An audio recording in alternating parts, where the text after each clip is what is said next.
అందరికీ మన ప్రభువును రక్షకుడైన యేసుక్రీస్తు వారి పేరట ప్రత్యేకమైన వందనాలు. ఎఫెసీయులకు రాసిన పత్రిక 3వ అధ్యాయము 20వ వచనం మనం చూద్దాం. ఎఫెసీ పత్రిక 3వ అధ్యాయము 20వ వచనం మనం చూస్తే, మనలో కార్యసాధకమైన తన క్రియాశక్తి చొప్పున మనము అడుగు వాటన్నిటికంటేను ఊహించు వాటన్నిటికంటేను అత్యధికముగా చేయ శక్తిగల దేవునికి క్రీస్తు యేసు మూలముగా సంఘములో తరతరములు సదాకాలం మహిమ కలుగునుగాక. ప్రియులారా, ఇక్కడ మీరు ఒక విషయాన్ని గమనించినట్లయితే, మనము అడుగు వాటన్నిటికంటేను ఊహించు వాటన్నిటికంటేను అత్యధికముగా చేయ శక్తి గల దేవుడు అని మనకు రాయబడి ఉందండి. అంటే మరి మన జీవితంలో దేవునిని ఎన్నో రోజుల నుంచి, ఎన్నో వారాల నుంచి, ఎన్నో సంవత్సరాల నుంచి కూడా ప్రార్థన చేసేవాళ్ళు చాలామంది ఉన్నారు. మరి ఎందుకని ఇంకా మన జీవితంలో మరి మనం అడిగిన వాటికంటే ఎక్కువగా అవసరంలా, ఊహించిన వాటికంటే ఎక్కువగా అవసరంలా, మనం అడిగిందైనా జరగాలి కదా అనే ప్రశ్న సహజంగా చాలామందిలో వస్తూ ఉంటుందండి. ఈ రెఫరెన్స్ని నాకు చూపించి ఎంతోమంది అడిగారు కూడా, బ్రదర్ మరి ఇక్కడ బైబిల్లో చూస్తే ఇలా ఉంది, మరి మా జీవితంలో ఎందుకు బ్రదర్ మేము అడుగుతున్నాము, మేము ఎందుకు పొందుకోలేకపోతున్నాము, ఏంటి బ్రదర్ అసలు ఏం జరుగుతుంది బ్రదర్ అని చాలామంది అడిగినటువంటి సందర్భాలు ఉన్నాయండి. అయితే ఇక్కడ ప్రాబ్లం మనలో ఉందా దేవునిలో ఉందా అని మనం ఆలోచించినట్లయితే కనుక ఒక చక్కటి మాట మనకి బైబిల్లో కనబడుతుందండి. ఇంకా ఎక్కువ ఆదరణ మనకు కలిగిస్తుందండి. హెబ్రీలకు రాసిన పత్రిక మనం చూద్దామండి. హెబ్రీ పత్రిక మనం చూస్తే 10వ అధ్యాయంలో 23వ వచనం చూద్దాం ప్రియులారా. హెబ్రీ పత్రిక 10వ అధ్యాయము 23వ వచనం కనుక ఈ సందర్భంలో మనం ఒకసారి చదవగలిగినట్లయితే చూడండి ఏమనుంది అక్కడ. వాగ్దానము చేసిన వాడు నమ్మదగినటువంటి వాడు. ఎంత చక్కగా ఉందండి. వాగ్దానము చేసినటువంటి దేవుడు నమ్మదగినటువంటి వారు. ఆయనలో మనం ఎలాంటివి వెతకాల్సిన అవసరం లేదండి. మరి ఇక్కడ ప్రాబ్లం ఏంటి? ఆయనలో ఏదైనా ప్రాబ్లం ఉందా? మరి ఆయన చేయడానికి ఏదన్నా సమయం తీసుకుంటున్నారా?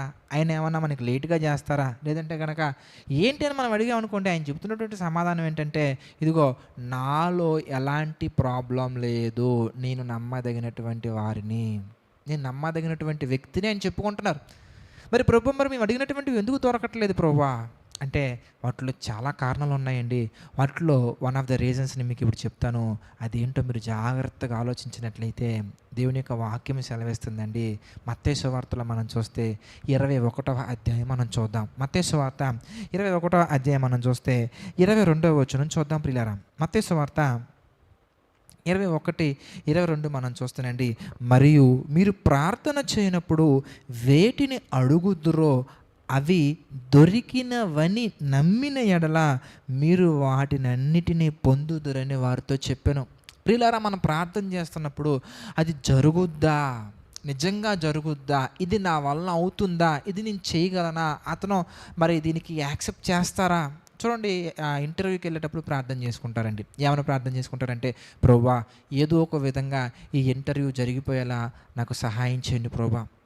మరి ప్రార్థన చేసావు కదా, అప్పుడు వెంటనే నువ్వు సక్సెస్ అయిపోయావు, నువ్వు నమ్మి నువ్వు వెళ్ళగలగాలి అక్కడికి. కానీ మనం ఏం చేస్తామంటే స్టిల్ బస్సు ఎక్కేటప్పుడు ఆలోచిస్తూ ఉంటాం, స్టిల్ ట్రావెలింగ్లో ఆలోచిస్తూ ఉంటాం, స్టిల్ మన నేమ్ కాల్ చేసేంత వరకు కూడా మనం ఆలోచిస్తూనే ఉంటాం.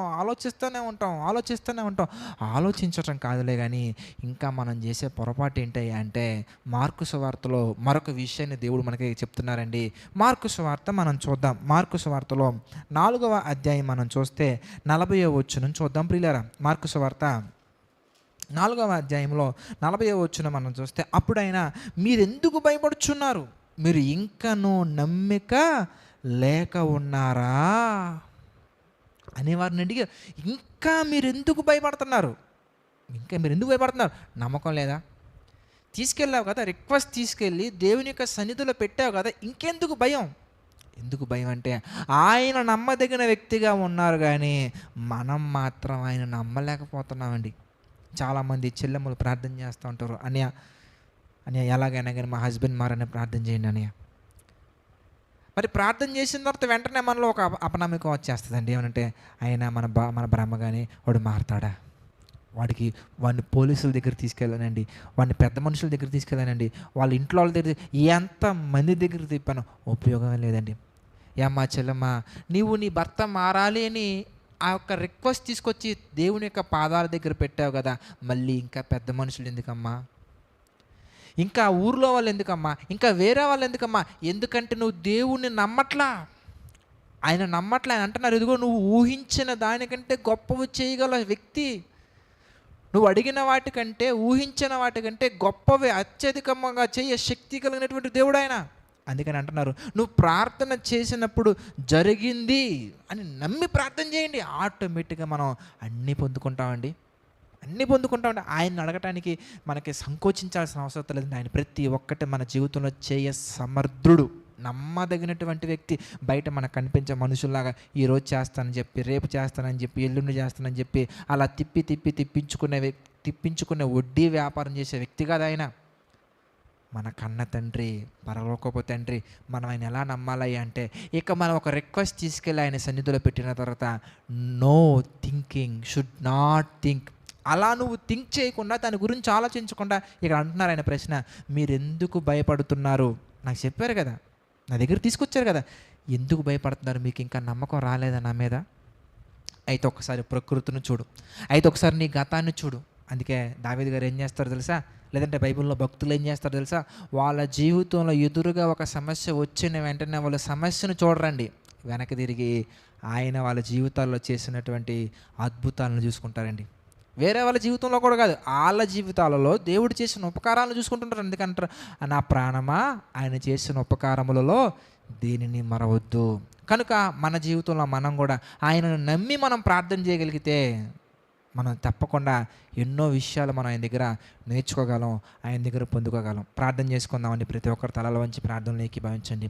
ప్రేమగల తండ్రి, దయగల దేవ తండ్రి, అనేకమైన విషయాలు మాకు తెలియచేశారు ప్రభువా, మీ చిత్త ప్రకారంగా నడిపించారు తండ్రి. ఈ యొక్క వీడియో ఎంతమందితో చూస్తున్నారో ప్రభువా, వారందరినీ తండ్రి మీరు పేరు పేరున జ్ఞాపకం చేసుకొని ప్రతి ఒక్కరిని దీవించండి, ఆశీర్వదించండి, బలపరచండి తండ్రి. మీ చిత్త ప్రకారంగా ప్రతి ఒక్కరిని తండ్రి మీ యొక్క ఆలోచన చొప్పున నిలవబెట్టండి తండ్రి.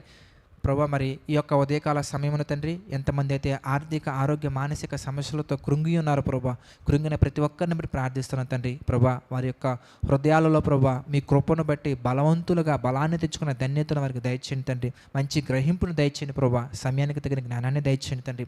అదేవిధంగా ప్రభా, ఈ వీడియోని ఎంతమంది అయితే షేర్ చేస్తున్నారో వారి కుటుంబాలను ప్రత్యేకించి జ్ఞాపకం చేసుకొని తండ్రి ఆశీర్వదించండి ప్రభా. తండ్రి, ఈ పరిచర్యకి తండ్రి సహకారంలో నిలబడుతున్నటువంటి వారిని కూడా మీరు జ్ఞాపకం చేసుకోండి, దీవించండి, ఆశీర్వదించండి తండ్రి. ప్రభా, మీ చిత్తమైతే ఇంకా ఎన్నో విషయాలు తండ్రి ధ్యానించి వాటి ప్రకారం నడుచుకునే ధన్యతను దయచేయండి దేవా.